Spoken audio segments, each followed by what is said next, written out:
ගොඩක් දෙනෙක් ආසයිනේ දැල්ලෝ කන්න. ඉතින් මම ඒ නිසා අද හිතුවා දැල්ලෝ තෙල් දාලා කොහොමද හදන්නේ කියලා ඔයාලට කියලා දෙන්න. මම ඊට කලිනුත් මගේ channel එකේ වීඩියෝ එකක් කරලා ඇති දැල්ලෝ කරියක් සාදන ආකාරය පෙන්වලා දීලා. ඉතින් මට ඒකට ගොඩාක් හොඳ ප්‍රතිචාර හම්බුණා. මම මේ රෙසිපිය සඳහා හොඳින් සෝදා පිරිසිදු කරගත් දැල්ලෝ ග්‍රෑම් 700ක් මම මෙතන අරගෙන තියෙනවා. මම මේ දැල්ලෝ ටික මෙන්න මේ විදිහට පොඩියට කපලා තමයි මේ රෙසිපිය සඳහා පාවිච්චි කරන්නේ.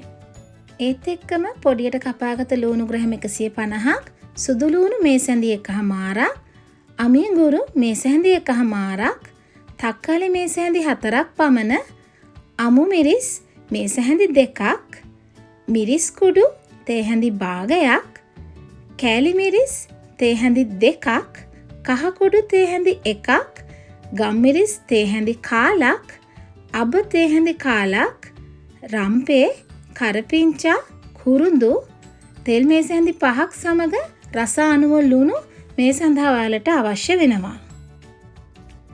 මුලින්ම මම හට්ටියක් ලිප තියලා කපාගත් දැල්ලෝ ටික මේ හට්ටියට එකතු කරගන්නවා.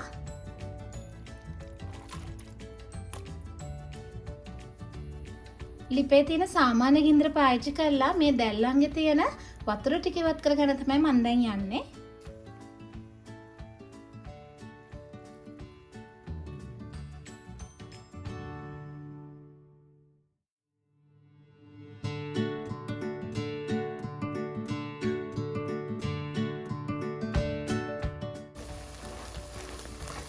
මම මෙන්න මේ අවස්ථාවේදී ලිප ඔෆ් කරලා මේ දැල්ලන් ටික වෙනත් භාජනයකට දමා ගන්නවා.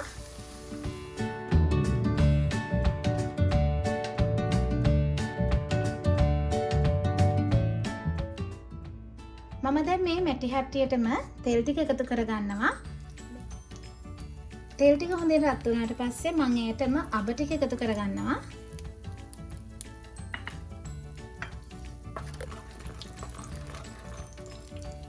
ඒත් එක්කම සුදු ලුණු, අමිගුරු, ලුණු ටිකත් එකතු කරගන්න.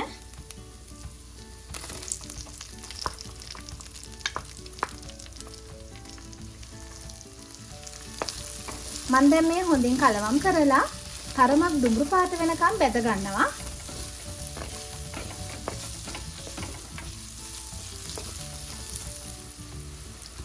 මෙන්න මේ අවස්ථාවේදී මම මේ ලුණු මිශ්‍රණයටම දැල්ලෝ ටිකත් එකතු කරගන්නවා.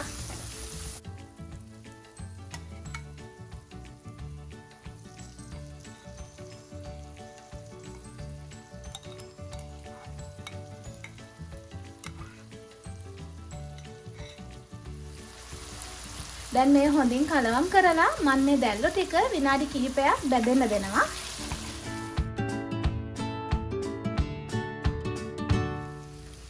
මම මේ දැල්ලන් ටික විනාඩි 5ක් පමණ බැදගත්තා. මම දැන් මේ අවස්ථාවේදී තක්කාලි ටික, ඒ වගේම කරපිංචා, රම්පේ, කුරුඳු, ඒත් එක්කම අමු මිරිස් ටික එකතු කරගන්නවා. දැන් මේ නැවතත් හොඳින් කලවම් කරලා විනාඩි 2ක් බැදෙන්න තියන්න.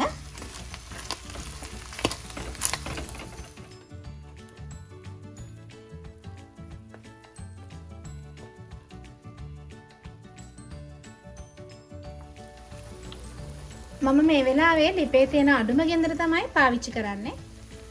මම දැන් අවසාන වශයෙන් කෑලි මිරිස් ටික, ඒ වගේම මිරිස් කුඩු, කහ කුඩු,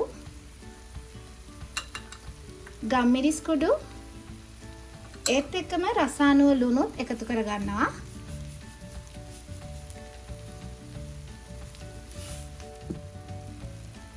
දැන් මේ හොඳින් කලවම් කරලා ඔයාලට පුළුවන් ලිප ඔෆ් කරගන්න.